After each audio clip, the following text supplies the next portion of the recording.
So gagayahin natin yung viral na salad, na cucumber salad. Ito ginagamit natin yung ating salad master slicing machine. Ayan. Para magamit natin siya. Matagal na natin ginagamit yun. Ayan. Ayan. So, trending siya sa TikTok subukan natin. So, kahit ano pala pwede ilagay. Basta ang base niya is cucumber. So, after natin makat yung ating cucumber, you can just use by hand or yung cutting board. So, matapos natin siyang hiwain o gayatin, lagyan natin ng cream cheese. Mga 1/4 cup. We use 2 cucumber.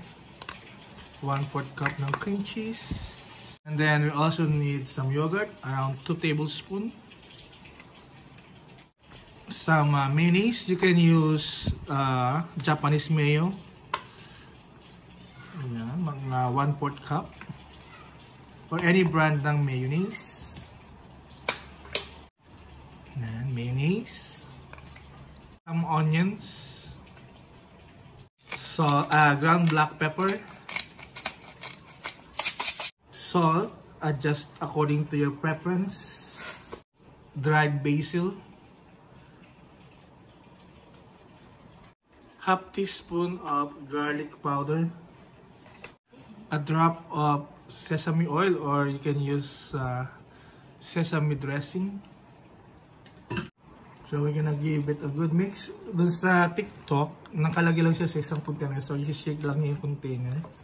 By this time, ito mula lang sa ating bowl kasi susubukan natin yung tatlong meat or protein. Gagamit tayo ng egg, ng tuna in can, at saka ng bacon. So, hati natin ito sa tatlo. Tignan natin kung alin ang mas masarap. Pero yung ginamit niya sa kanyang TikTok is smoked salmon.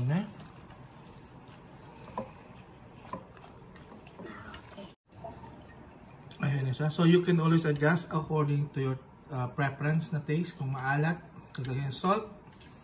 If you want it peppery, lagyan ng ground pepper.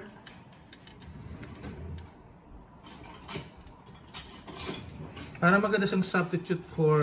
So, nahati na natin siya sa tatlo. So, yung ating unang bowl, lalagyan natin ng bacon. So, by the way guys, gagamitin natin yung mga leftover namin from breakfast. Or you can use a fresh bacon. Yan. And we have egg. Sunny side up siya. Lagyan na natin. Sayang din naman. Mga leftovers lang yan from breakfast. At meron tayong leftover tuna. So malalaman natin kung alin ang mas masarap yung lasa niya. Pero yung ginamit niya kasi doon sa kanyang mga recipe, iba-iba din eh. May salmon, may bacon ba? Chicken. Marami siya ginamit na ano. We're gonna mix our bacon. Yung ating egg. Ilalasan natin yung tuna kasi ano siya, isda. And then the tuna. So yung ginawa niya, nilagay niya sa container at saka niya na shake. So ready to gulagi yan. Wala tayong container, so sa bowl na lang natin nilagay. So taste test. Let's have a taste of the bacon first.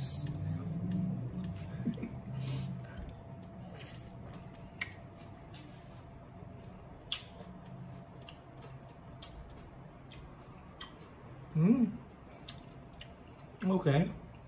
And then next is our egg.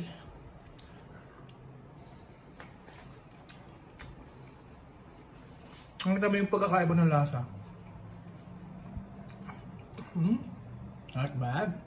Lastly, yung ating tuna.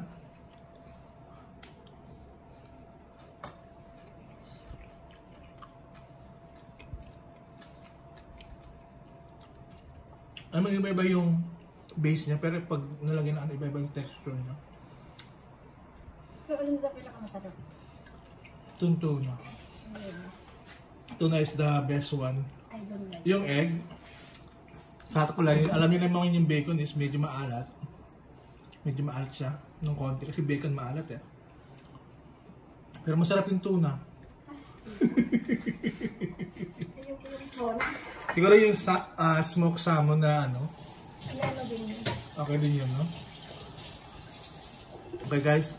Subukan nyo na. Sabi nila pwede dito to substitute na pang meal replacement. Kasi mabubusog ka na dyan eh. So try nyo na rin.